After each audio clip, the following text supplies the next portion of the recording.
हमारे बीच अमृत बहन है। ये अपने बाबा के साथ का अनुभव बताएंगे कि कैसे ज्ञान में आए और कैसे इनके जीवन में आगे बढ़े, कैसे इन्होंने चुनौतियों का सामना किया है। तो सिमरन अमृत बहन, आप जब ज्ञान में आए तो आपको पहली बात कौन सी अच्छी लगी? जब बाबा के घर में आए, आश्रम में आए, पहले तो कभी आपने ज्ञान सुनिया ही नहीं ना, है ना? ना टीवी में देखा है ना, तो ना टीवी में सुनिया, ना किसी ने बताया। तो जब आपको पता चला कि ब्रह्मा कुमारी ईश्वर विश्वविद्यालय है, यहाँ पे आपके घर के पास ही है, तो आप जब सेंटर पे आए तो आपको कौन सी बात अच्छी लगी? मुझे यहाँ का माहौल बहुत अच्छा लगा। जैसे सभी भाई बहन एक दूसरे से बात करते मिलते, एक परिवार की तरह जैसे सभी रहते थे। ये बात मुझे बहुत अच्छी लगी। ये मतलब बाकी जगह पर नहीं ऐसे था। कुछ भी, जैसे हम गुरुद्वारे में भी जाते थे या और भी कहीं जाते थे, तो ऐसे कुछ नहीं था। एक जैसे परिवार की तरह रहते थे, परिवार की तरह काम करना, परिवार की तरह ही सभी भाई बहन एक दूसरे को समझते थे। ये बात अच्छी लगी।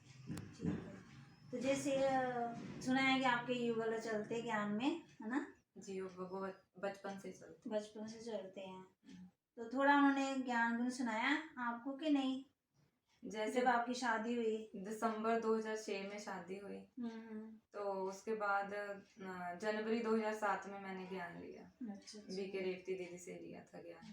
तो रेवती बहन जी आपके घर में जाते थे? हाँ, जब जैसे मेरी रूटीन हो गई थी 7 दिन के कोर्स के बाद ना, तो फिर वो मतलब जिस दिन मैं नहीं आती थी वो घर चले जाते थे, बोलते थे अमृत तू आई नहीं इसलिए मैं आ गई तुझसे मिलने। अच्छा। तो बहुत अच्छा लगता था। वो आते थे, घर में बैठना, बातें करनी दीदी के साथ। तो आपके घर में क्लासें वगैरह भी होती थी, ज्ञान चर्चा भी होती थी? नहीं, ऐसा नहीं, मतलब कुछ था। जैसे मैं ही थी घर पे। तो आपकी शादी से पहले? शादी से पहले मेरी मतलब पीछे से मैं सिख फैमिली से बिलोंग करती। सभी मतलब मेरे घर का भी धार्मिक माहौल ही था वहाँ पर भी। तो पाठ वगैरह चलता रहता था। तो जैसे गुरुद्वारा साहब की बातें होती थी, पाठ के बारे में, ये सब बातें चलती रहती थी परमात्मा के बारे में। तो जब आप यहाँ पे आए, ज्ञान में आए, तो आपको कुछ मुश्किल लगी? नहीं, मुझे नहीं कोई खास मुश्किल नहीं लगी। बस ये पता लगा कि परमात्मा धरा पर आए हुए हैं। वो तो पहले ही पता था, जैसे गुरबाणी में भी लिखा हुआ है कि ओंकार सतनाम करता पुरख, है ना? तो मतलब भगवान धरा पर आए हुए, ये एक अलग बात थी कि जैसे दादी के तन में बाबा आकर हमें कैसे ज्ञान देते हैं, ये बात एक अलग लगी मुझे। बाकी तो ज्ञान सारा था आत्मा के बारे में। जैसे गुरु ग्रंथ साहब में बातें लिखी हुई है ना कि ज्ञान अंजन सतगुरु दिया, ज्ञान अंधेर विनाश, सचखंड वसे निराकार, है ना? भी हुक्म हुक्म चला रहा है। कई बातें हैं कि राम के बारे में बातें लिखी हैं। तो जब आप ज्ञान में आपको क्लियर होता गया ना? बिल्कुल, सारा क्लियर होता गया। आपने जुसफी साहब, सुखमनी साहब और कौन सा पाठ किए? रहरासा। हाँ जी। तो क्लियर होता गया ना? सारा क्लियर होता है। तो आपका पहली बार मधुबन में जाना कब हुआ? पहली बार 2016 में। 2016 में? ज्ञान तो आपने कब से लिया और 16 में गए? ऐसे ना युगल चले जाते थे हर साल। तो पहले बेटी थी, वो छोटी थी, इसलिए नहीं जा हो रहा था। तो हर साल युगल चले जाते थे। मतलब 2016 में भी उनका मन था कि पांडव भवन का प्रोग्राम था, भट्टी होनी थी वहाँ पे, तो वो गए थे पांडव भवन में। तो मन उनका था, मगर उन्होंने फिर मुझे सरप्राइज दिया टिकट लेकर के। फिर उन्होंने मुझे मतलब बोला कि तू पांडव भवन जा रही है। वहाँ पर भी बहुत अच्छा लगा, घूमे भी, मतलब वहाँ के भाई बहनों ने बहुत प्यार दिया। तो पहली बार आप पांडव भवन में गए ना? बिल्कुल, भाग्यशाली आत्मा। लकी आत्मा। लकी आत्मा। बिल्कुल लकी आत्मा हूँ मैं। तो वहाँ पे जाके आपको क्या महसूस हुआ, क्या फीलिंग आई, क्या अनुभव हुआ? ऐसा ही लगा था कि बाबा की गोदी में है बस। रोज जो क्लासेस करते थे, बाबा का ज्ञान लेते थे, ऐसे लगता था कि बस बाबा की गोदी में बैठकर सारा कुछ हो रहा है। ऐसे ही सुबह मतलब बिना अलार्म के 3 बजे ऐसे आँख खुलती थी वहाँ पे। मतलब बहुत अच्छा लगा वहाँ पर। तो जब से आप ज्ञान में आए हैं तो तब से अमृत वेला कर रहे हैं? नहीं, बीच में छूट भी जाता था दीदी। अच्छा। ऐसे नहीं है, क्योंकि कुछ मतलब शादी के बाद, जब बेटी के बाद कुछ घर में ऐसे हालात हो गए थे कि मैं बाबा से टूट गई थी। मुझे आश्रम का नाम तक, मैंने अपने युगल से बोल दिया था कि आश्रम का नाम तक नहीं लेना। अच्छा। मेरे सामने बाबा का नाम तक नहीं लेना अपने। फिर मतलब उस टाइम तो कोई मेरा अमृत वेला नहीं हो रहा था, कुछ नहीं हो रहा था। फिर उसके बाद ऐसे ही घर में थोड़ा सा तनाव हो गया युगल के साथ। एक दिन तो घर पे सफाई कर रही थी, तो मतलब पीछे से गीत चल रहा था, तुम तो यहीं कहीं बाबा मेरे आसपास हो, आते नजर नहीं मगर साथ साथ हो। तो मैं ऐसे आसपास देख रही थी, पे गीत कहाँ से चल रहा है। अच्छा। तो वैसे गीत नहीं चल रहा, वैसे आपके मन में वैसे आवाज आ रही है। गीत की आवाज आ रही है। अच्छा। तो चल कहीं भी नहीं रहा था। अच्छा। टीवी बंद था, सारा कुछ बंद था। मैं अपनी युगल की शॉप पे गई, वहां पे भी नहीं लगा था। अच्छा। क्योंकि उनको आदत अभी भी है कि बाबा के गीत लगा कर रखते हैं शॉप पे। तो मैं देख रही थी कहाँ से आवाज आ रही है। जब सामने देखा तो वाइट सफेद कपड़ों में ब्रह्मा बाबा ऐसे बाहें खोलकर मेरे सामने खड़े। तो उस दिन तो मैं दीदी इतना ज्यादा रोई कि मुझे लगता है कि अब तक का सबसे ज्यादा रोना मेरा उसी दिन हुआ था। और मैंने बाबा को गले लगा लिया और काफी टाइम बाबा को गले लगा के रखा उस दिन मैंने। बाबा खुद ही आए आपके घर में, है ना? मेरे बिल्कुल बाबा खुद मुझे लेने आए। या आपका निश्चय टूट गया था, फिर निश्चय बनाने के लिए ना कि भगवान देखो आपके घर में खुद आए, है ना? बिल्कुल। जैसे वो गीत नहीं है ना कि तेरे द्वार खड़ा भगवान भगत भर ले झोली, है ना? तो आपने क्या भर ली? अपनी झोली भर ली। बस वो दिन जाए और आज का आए, उसके बाद मेरा निश्चय इतना पक्का हो गया कि अब कोई भी परिस्थिति आए, कुछ भी होए, बाबा से निश्चय नहीं कभी टूटेगा।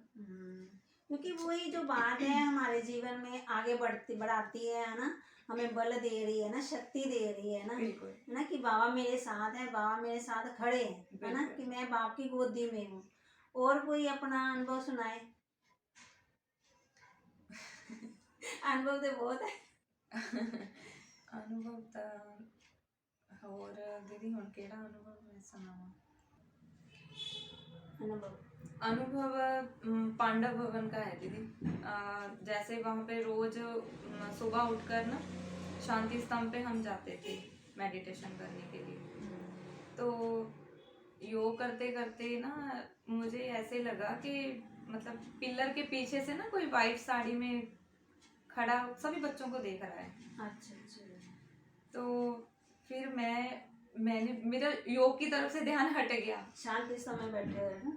अच्छा। तो उधर चला गया मेरा ध्यान। तो मैंने देखा कि वो कौन है, बड़े ध्यान से देख रही थी, मतलब सीधे दूर मेरे से। तो बड़े ध्यान से मैं देख रही थी, तो मतलब जब बिल्कुल सामने आई तो देखा मम्मा। अच्छा। तो मतलब मम्मा का वहाँ पर मुझे साक्षात्कार हुआ, वैसे देखा। तो वहाँ पर एक मतलब दीदी भी थे। तो जब मैंने दिन में उनसे बात की को ऐसे ऐसे मुझे हुआ, तो उन्होंने मुझे एक ही बात बोली कि आप बहुत भाग्यशाली आत्मा हो, मम्मा का साक्षात्कार सभी को नहीं होता। मतलब कोई भाई बहन है जिनको मम्मा का साक्षात्कार होता है। तो आपको आज हुआ, वो भी सुबह सुबह अमृत वेले में हुआ। तो हाँ, ये मत सोचना कि हमने मम्मा पापा की पालना ले लेको बाबा देखो आपके घर में आ गए और मम्मा आपको वहाँ पांडवों में मिल गई। बिल्कुल दीदी, बिल्कुल। और जो हमारे नए भाई बहन हैं जो आपको सुन रहे हैं, आप उनके लिए क्या कहना चाहेंगे? दीदी उनके हो तो मैं यही कहना चाहूँगी कि मेडिटेशन में तो इतनी पावर है, इतनी मतलब ताकत है कि कुछ भी हो सब कुछ चेंज कर सकती है। मेरे घर में भी कुछ ऐसी परिस्थिति आई थी, जैसे कोई चीज मुझे दिखाई देती थी घर पे, रेड आंखें दिखाई देती थी। वैसे मैं डरती नहीं थी, तो वैसे मुझे दिखाई देती थी। तो वो भी चीज मैंने मतलब मेडिटेशन के जरिए ही उस चीज को मैंने उसका निवारण किया और खत्म की अपने घर से वो। और जो नेगेटिव एनर्जी है उसका मेडिटेशन से आपने उसको दूर किया, नेगेटिव एनर्जी को, है ना? जो नए भाई बहन है जो बिल्कुल आज दुनिया में आप माहौल देख ही रहे हो ना, कितना टेंशन है ना, तो उस टेंशन को कैसे दूर करें वो? दीदी मेडिटेशन ही एक जरिया है टेंशन को दूर करने का। और दूसरा ये है कि हम परिचिंतन परिदर्शन में ना जाएं।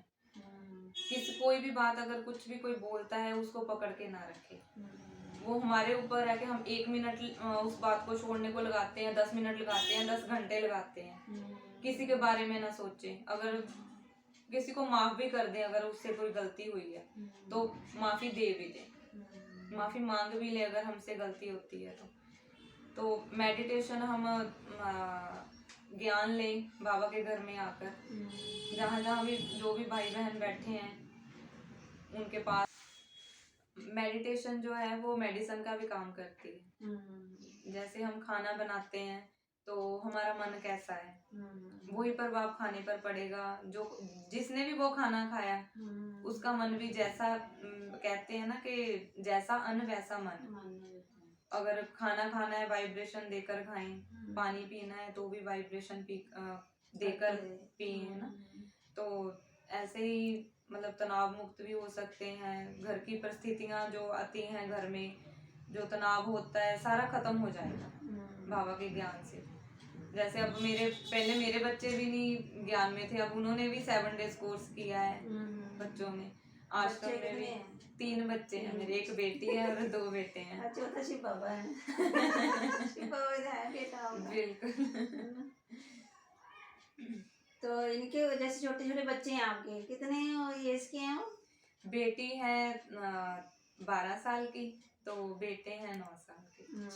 तो इनके ऊपर भी कुछ कोई आपने एक्सपेरिमेंट किया है कि ऐसे? हाँ बिल्कुल दीदी बिल्कुल।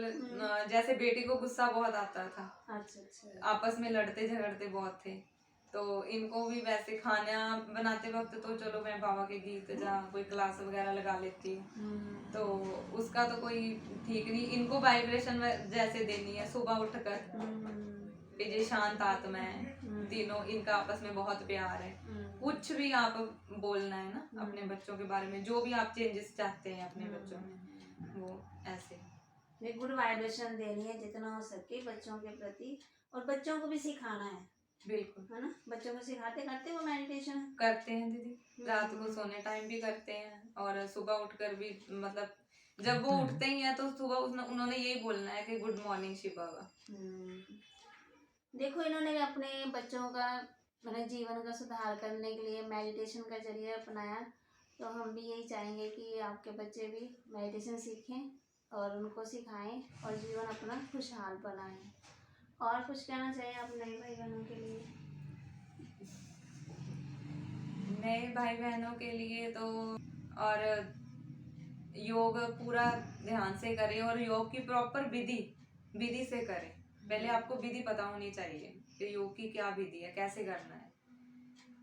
हाँ, ये नहीं कि आपने 2 दिन कर लिया तो तीसरे दिन का मुझे रिजल्ट मिल जाए। हाँ ऐसे ही नहीं है कि 2-4 दिन में रिजल्ट मिलेगा, लगातार करना होगा। हाँ, जैसे कोई भी अभ्यास अगर आप लगातार करते हो तो उसका फल मिलता है बिल्कुल जरूर मिलता है। हाँ, ये नहीं कि आपने 2 दिन कर लिया, 3 दिन। जैसे आप दवाई है, डॉक्टर भी पहले 3 दिन की दवाई देता है ना। बिल्कुल है ना, अगर आप 1 दिन खा लोगे 2 दिन नहीं खाओगे तो फिर उसका असर नहीं होता। और ये भी क्या है, मेडिसिन ही है।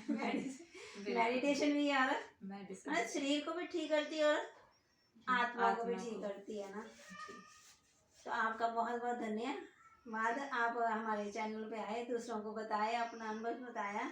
तो आशा करते हैं आगे भी आपको कुछ बताएंगे। जरूर। ओम शांति। ओम शांति।